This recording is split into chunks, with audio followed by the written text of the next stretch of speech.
This is a response to PPSimmons' video Debunked Evolution Folklore, Blood and Seawater. Hello there, Carl.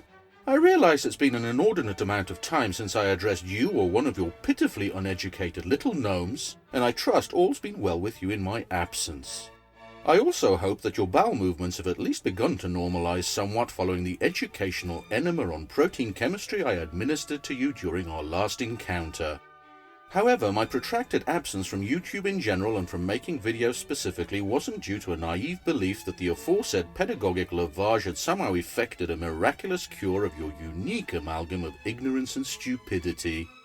No. In reality, this extended hiatus from creationist scholotomy was facilitated in part by an opportunity to establish a company to commercialize one of my inventions, and which has left me little time to indulge in the bitch-slapping of clueless fuckwits no matter how much they might deserve it.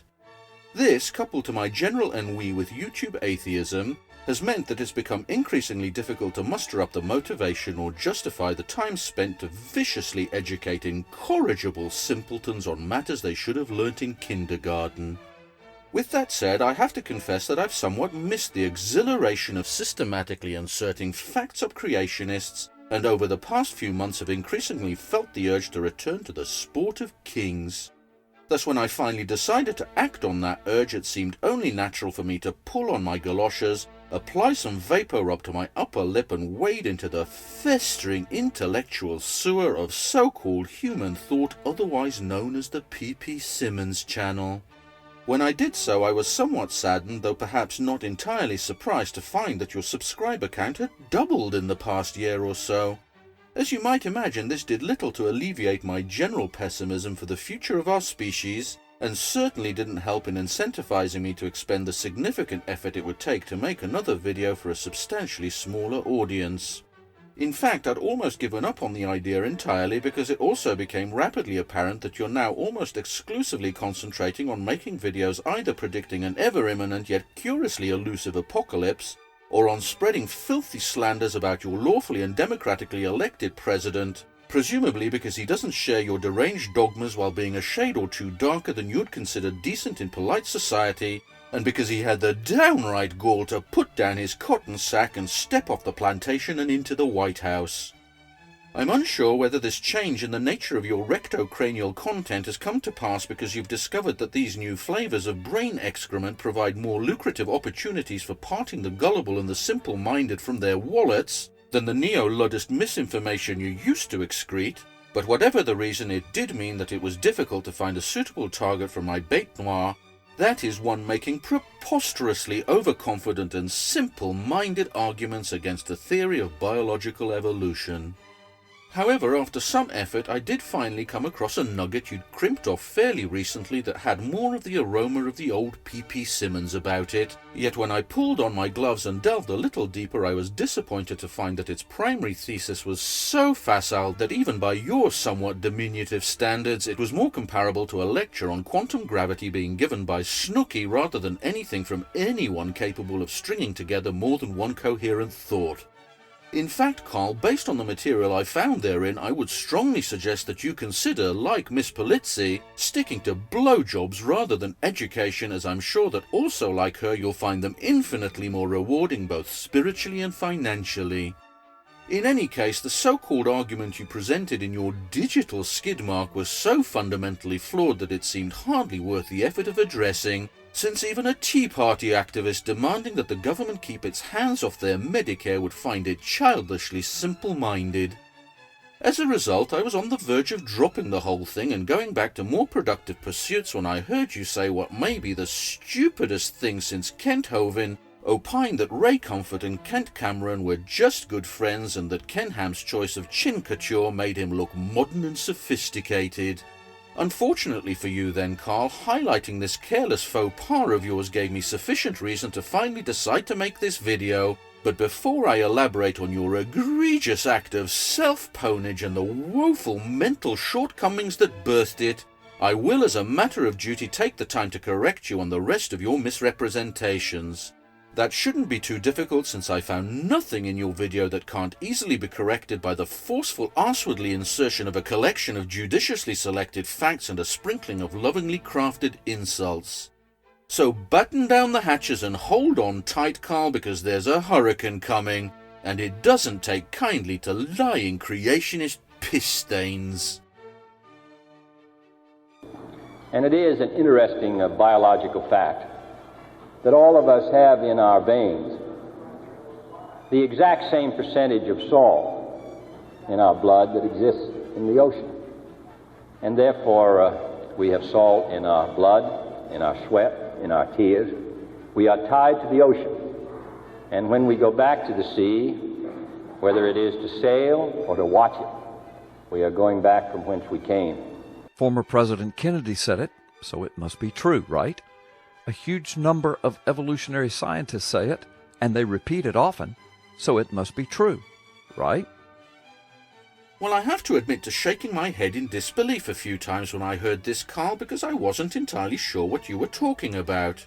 You see, during my education in the 80s and 90s, I obtained O and A levels in biology and chemistry, an S level in biology, and both a BSc and PhD in biochemistry, and yet had never come across this apparent cornerstone of evolutionary theory.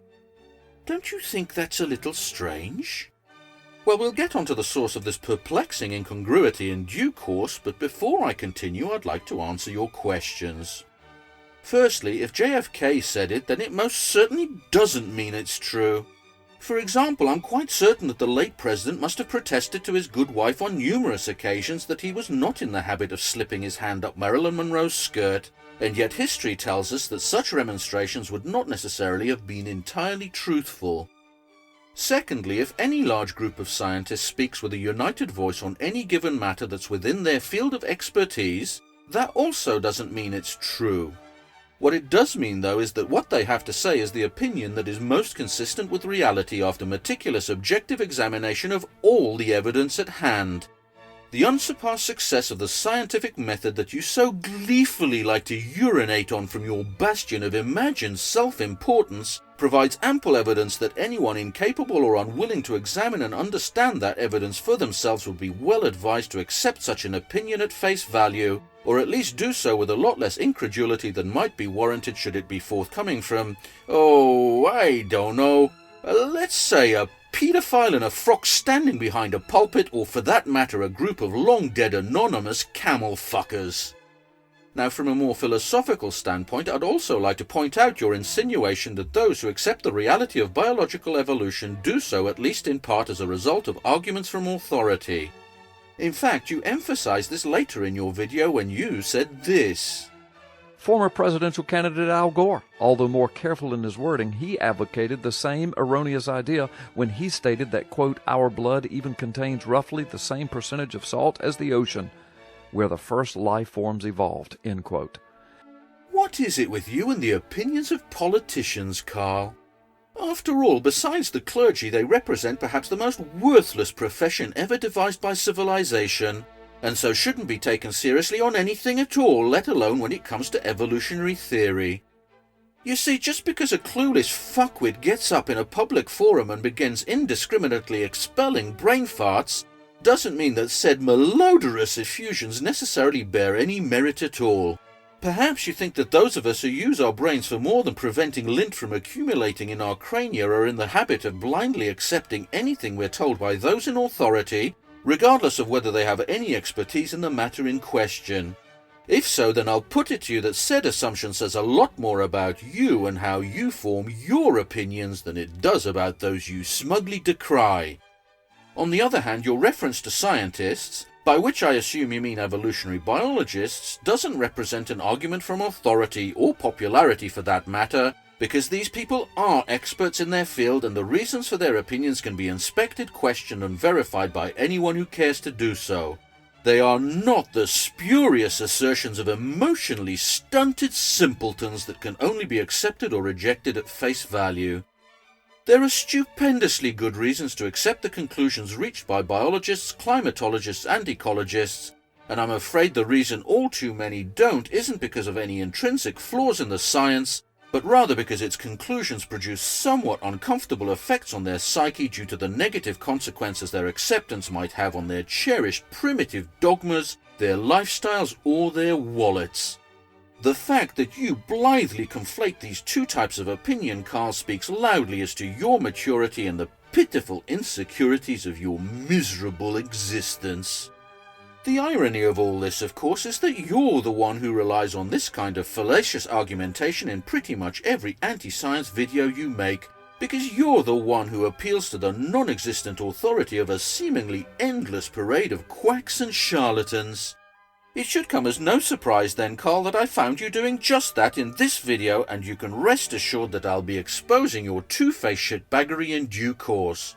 But first, let's find out a little more about what it is about salinity and evolution that so got your knickers in a twist.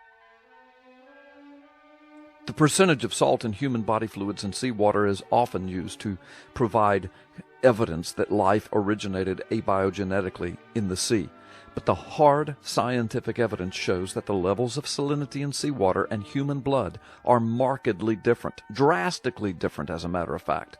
The data and the evidence do not provide support for the theory of the chemical origin of life in the sea.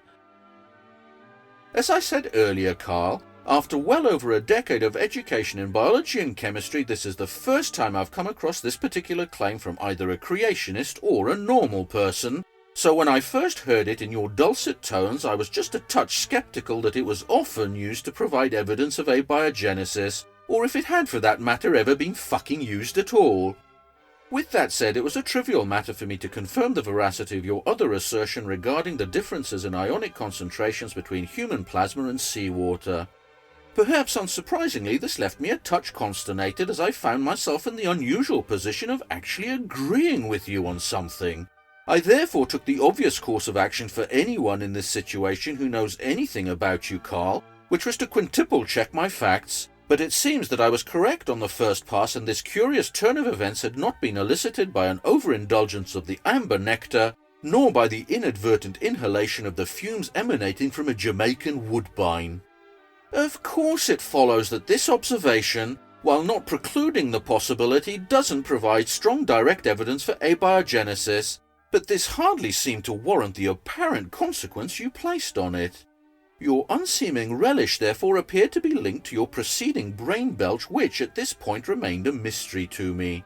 That mystery was somewhat clarified when you revealed the source of your newfound revelation. Dr. Jerry Bergman, writing for Answers in Genesis in a scientific article titled, "Is the Sodium Chloride Level in the Oceans Evidence for Abiogenesis?" Answers in Genesis. That pestilential shitpit inhabited by Ken Ham and his miserable collection of mentally stunted gnomes. Well, Carl, as it happens, I hadn't come across this particular goblin before, so it should come as no surprise that the first thing I did was look up his credentials, which is something I'm sure would not occur to you to do if Dr. Bergman himself walked up to you and twatted you across the head with a framed copy of one of his diplomas. Luckily for me, it seemed that Dr. Bergman's resume has been posted on what looks like a reasonably reliable source, since I think most would agree that his profile on AIG should be taken with just a little pinch of salt and a metric fuck-ton of skepticism. Now I can imagine that the uninitiated might at first glance decide that Bergman's apparent credentials confer upon him some degree of verisimilitude, but I can assure you that to someone even vaguely familiar with academia and with what a real career in science looks like, his resume gives the distinct impression of having been banged out during a particularly wild evening involving the consumption of a pound of suspicious-looking mushrooms and the anal administration of a half-dozen mollies. Bergman claims to have accumulated 5 master's degrees and 2 PhDs since 1970, with more in progress, and appears to have been working on up to 4 degrees simultaneously while also teaching at numerous Ohio institutions. However, many of the dates he cites are contradictory, including the time spent between 1968 and 1972 at an organization that was formed in 1975. The combined impression is that Dr. Bergman's CV has more of fantasy than facts about it, and certainly doesn't comport with the careers of more respected academics who generally hold 1 or 2 advanced degrees because they tend to eventually leave the classroom in order to begin generating knowledge of their own, instead of becoming perpetual students and collecting degrees like a priest collects choir boys' cherries. However, despite my suspicion that Bergman's resume is at best stretching the truth to breaking point and at worst a tissue of lies, I have no evidentiary support for them and so will not use them as a basis for discrediting him here. Instead, I'll later demonstrate using the article you're regurgitating like a goat that just ate a decomposing turd for lunch that Bergman falls far short from being the academic leviathan he purports to be. But before I do that though, I'll point out that of his 2 alleged PhDs, one is in education and psychology and the other in human anatomy.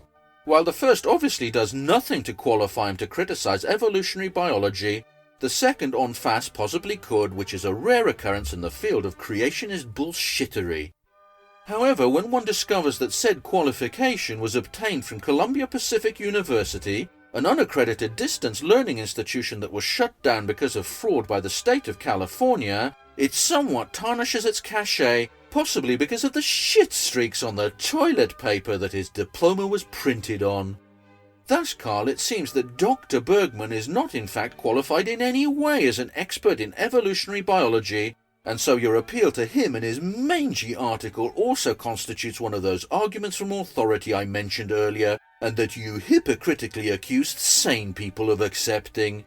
Thus, rather than simply thoughtlessly swallowing Bergman's load like you did, let's do what you should have done had you been even remotely interested in intellectual honesty, and take a slightly more critical look at the pearls of wisdom he had chosen to excrete. Most evolutionists have held that all animals, including mankind, Homo sapiens, evolved from life forms that originated by chemical evolution in water and then later moved out of the water onto dry land. To support this view, evolutionists note that the tissues in our bodies are constantly moistened by a briny solution that they claim is similar to the salt and mineral level found in oceans and many salt lakes of the past. Evolutionists often claim that this observation is evidence of our ancient evolutionary ancestry. And that's essentially the crux of it. By coupling this claim to the fact that the ionic composition of seawater and vertebrate plasma are indeed very different, you and Bergman seem to think you're exposing a fundamental flaw in this argument. And of course you would be, if this was actually an argument being actively proffered in support of evolutionary theory instead of a kumbaya-fueled fantasy concocted by a pair of impotent, empty testicles. Unfortunately, as I said earlier, I was until now completely unaware of this argument at all, which raised a certain suspicion that you and Bergman were suffering from the hallucinatory after effects of inhaling the craniorectal effluvium you've been so diligently exhausting. Either that, or you were both lying like a pair of vile, repugnant shitheels. I mean good, upstanding Christians. As a result, Carl, you forced me to do what I've had to do for you on numerous past occasions, and that's some actual fucking research. It should come as no surprise then that it took me very little time to discover that the hypothesis of plasma seawater equivalence was put forward by a respected French biochemist, René Quinton, in 1897. Astonishingly, it seemed therefore that you and Bergman might actually have a point, Carl. After first changing my underwear from the accident elicited by my shock and amazement at that possibility, however, I remained curious as to why I had never been exposed to this line of reasoning and so dug a little deeper. All was shortly revealed when I unearthed a paper by A.B. McCullum that eviscerated Quinton's ideas in no uncertain terms and that was published in 1927. It's little wonder then, Carl, that I was never taught this at school, is it? Because the entire claim you've been trumpeting that evolutionists make was killed off by evolutionists almost 100 fucking years ago! What you and Bergman have been doing, therefore, is nothing but energetically pounding a pathetically and shoddily constructed straw man you hoped no one would notice, presumably because if either of you had the balls to tackle the real thing, it would tear off those same balls in an instant and expose you both as the intellectual eunuchs you are. Now, while that underhanded but predictable tactic you both used here comes as no surprise to me, what was a little more unexpected was that you openly admitted to it. Dr. Bergman, quoting from another scientist, states, as Morris notes, although the seawater blood-salt argument for evolution seldom appears in modern textbooks, its former prominence in textbooks from 1940 to 1970 ensures its continuance by those who learned it then. It is indelibly imprinted in evolutionary folklore. I'm afraid, Carl, that if this idea was indeed propagated well after its time, that can't really be blamed on evolutionary biology or the scientists who study it. Furthermore, as I've said repeatedly, this idea never made it through to me when I was growing up in Britain. So it seems to me that if there is any truth in this statement, the blame lies with the appalling state of the US education system, a state that, thanks to the assiduous work of monumental numbnuts like you and Dr. Bergman, is in danger of being dragged yet further into the gutter so it can try giving Bangladesh a run for its money. In any case, it seemed to me that by pointing this out, Bergman has rather firmly thrust his entire thesis up an orifice that evolved to pass matter in the opposite direction. I'm not sure whether this is due to sheer stupidity on his part, or that his judgment was somehow impaired by the biblical glasses his friend Ken Ham lent him, or even whether his religious proclivities have trained him to put as little thought into his writing as he does into what he believes. Whatever the reason, Carl, it seems that the consequences of this statement also escape the torpid thought processes stirring in the sludge between your ears, and by repeating it in your video you've succeeded in making yourself look just as inept as he did. Oh, and by the way, the scientist you said he quotes, and to be fair to Bergman, he didn't use the word, you did, is none other than John D. Morris, biological son of the spiritual father of all fucktards, Henry Morris. Since Junior's PhD is in geological engineering, calling him a scientist is a bit of a stretch, Carl, and doing so without revealing who he actually is and thereby implying that he might be someone trustworthy is a deception lower than the collective IQ of the R&D department at Answers in Genesis. So the question that arises now is that if, by his own admission, this hypothesis has long since been dead and buried by the scientific establishment, what sources did he use to cobble together the ramshackle strawman that he was so gleefully lynching in his tawdry hack job? That was a rhetorical question, Carl, so there's no need to answer it because, as usual, I'll do the dirty work for you. Aside from the scribblings of Morris, Bergman quotes from 4 other sources in his pitiful screed. One is by fellow fundy fucktard Don Batten, which I shall summarily ignore as it does nothing but make the same flaccid point that Bergman was unsuccessfully trying to coax into tumescence here. As for the 3 evolutionist works he uses to make his limp and impotent case, let's take a look at them one by one, shall we? First, Bergman cites blood, the biology, pathology and mythology of the body's most important fluid, by hematologist Earl Hackett to give voice to the claim of plasma-seawater duality. Unfortunately for Bergman, the book was published in 1973, and since Hackett was a physician and not a scientist, it's perhaps not surprising that he was a victim of the perpetuation of this misconception that Bergman freely admits to. Hardly a great start to demonstrating that evolutionists often claim this, eh, Carl? Next, Bergman carefully selects a more modern text, The Light in the Skull, an Odyssey of Medical Discovery by Ronald Glasser, published in 1997.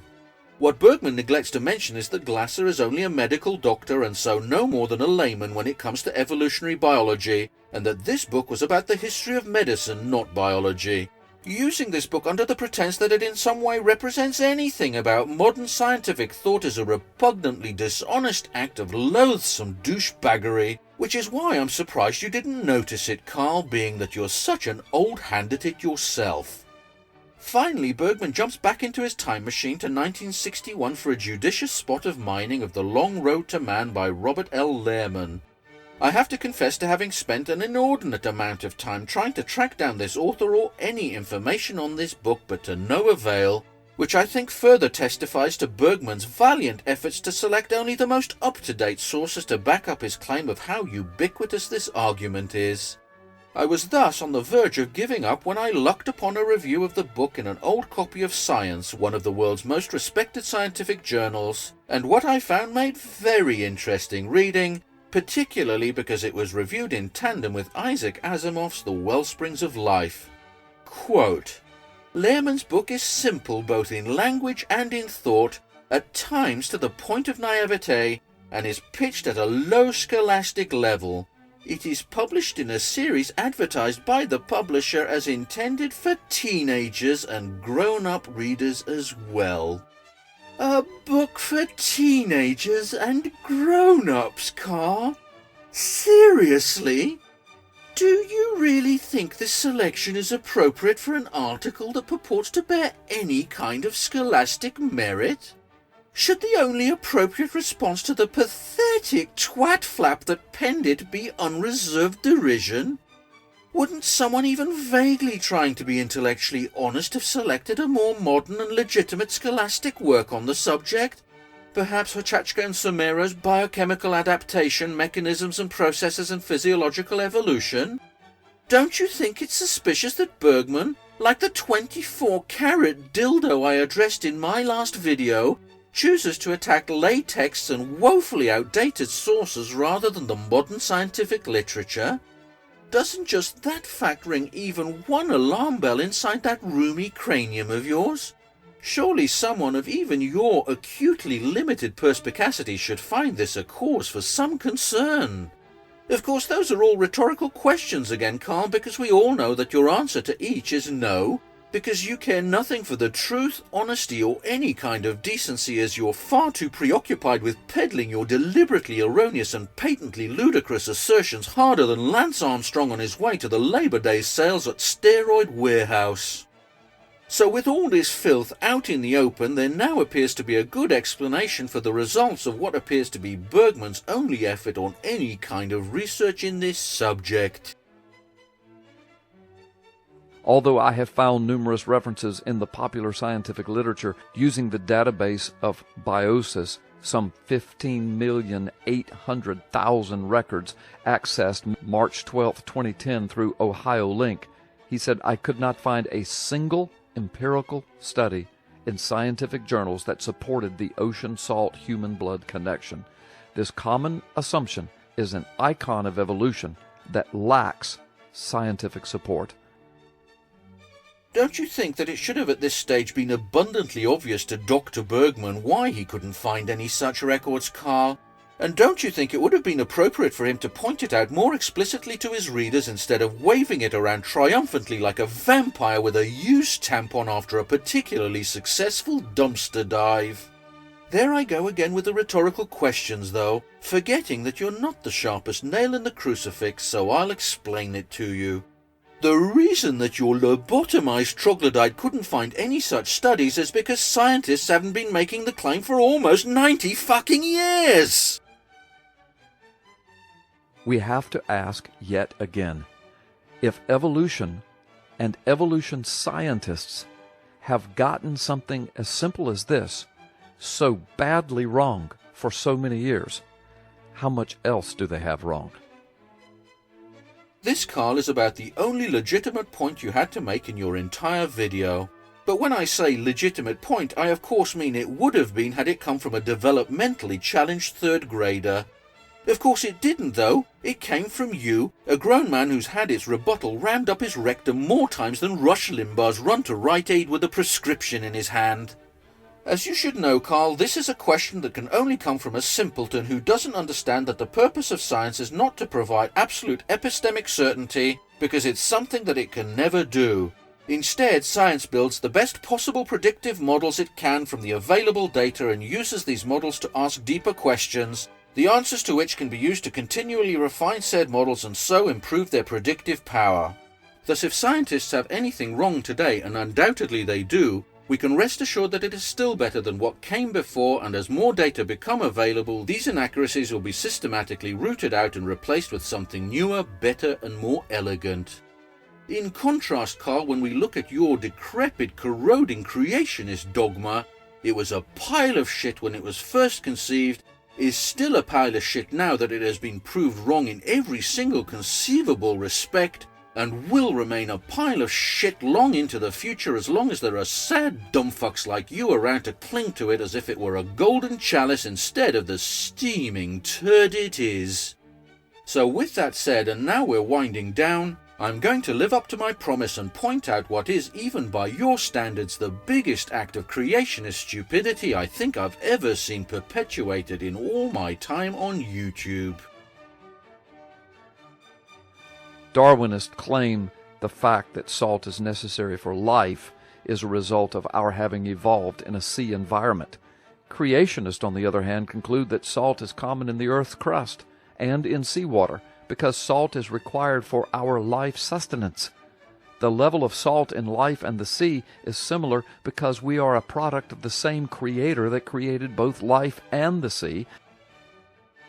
You're like a Russian nesting doll of stupidity, Carl, because just when I begin to think it impossible for you to spew anything dumber into the internet, you never fail to surprise me.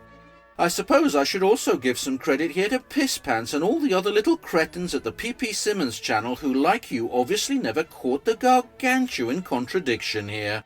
Again, I realise that thinking can be a little troublesome for you sometimes, so let me explain. Correct me if I'm wrong, Carl, but didn't you spend your whole video gleefully, though erroneously, harping on about how scientists have been wrong for decades and that seawater and blood contain substantially different concentrations of salt? In fact, didn't I just play a clip of you gloating over how long you think they got it wrong for?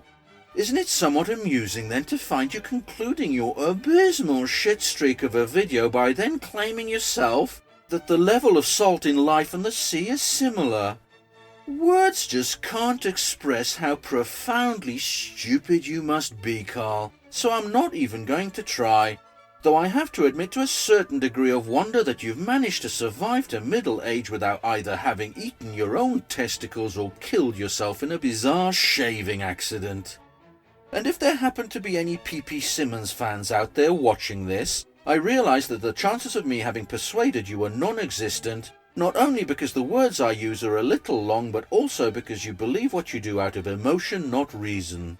I do hope, however, that this last revelation might at least give you some pause for thought and to consider one of the many other alternatives out there for inane, delusional dildos to follow, because I'm certain that whoever you pick, it would be a vast improvement on this one.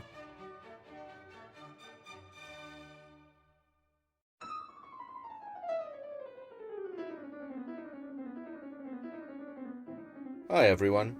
I'm sorry for my prolonged absence, but real life's kept me more than a little busy in the past year, and while it's still likely that it might be that way for a while, things have eased up a little, and now I'm hoping to have the time to make 2 or 3 videos a year going forward. With that said, it seems that my absence from YouTube has hit my subscriber count hard, and I was more than a little disheartened to find how much the gap between my and Carl's channels had grown in my absence. So if you think this state of affairs is perfectly reasonable and acceptable, I'd strongly suggest that you do not promote this video and channel on social media. I'd highly recommend that you in no way shout them out on your own channel, and I absolutely forbid you from ever considering showing your support by visiting my Patreon page. If, on the other hand, you feel similarly to me about this deplorable state of affairs and think that arse-festooned science and potty-mouthed reason should never come second to primitive superstition and mind-bendingly inane fuckwittery, then you might want to consider, I'm sure you'll think of something.